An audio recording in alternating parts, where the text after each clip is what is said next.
বিশ্বাস করুন, আল্লাহ যদি কাউকে কিয়ামতে হিসাবের জন্য ধরেন, জাহান্নাম ছাড়া কোনো উপায় নেই। হিসাবের জন্য যদি আল্লাহ তার কোনো বান্দাকে ধরেন, জাহান্নাম ছাড়া কোনো উপায় নেই।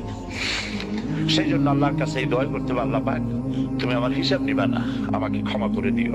তুমি যদি কিয়ামতের দিন আমাকে প্রশ্ন করো যে যৌবন কাটাইছো কোন পথে, আমি তো যৌবন তোমার পথ রাখি নেই, আমি তো আমার যৌবনকে নষ্ট করে ফেলেছি। তুমি যদি প্রশ্ন করো টাকা পয়সা কামাই করেছো কোন পথে, আমি তার জবাব দেওয়ার পথ রাখি নেই। যদি প্রশ্ন করো কোন পথে খরচ করেছো, আমি সেটারও পথ রাখি নেই, নষ্ট করে ফেলেছি। তুমি আমাকে ক্ষমা করে দাও। সেজন্য আল্লাহর কাছে দোয়া করতে হবে, রব্বানা আতিনা ফিদ দুনিয়া হাসানাতান ওয়া ফিল আখিরাতি হাসানাহ ওয়া কিনা আযাবান নার ওয়া আদখিলনাল জান্নাতা মা'আল আবরার ওয়া আদখিলনাল জান্নাতা বিগাইরি হিসাব।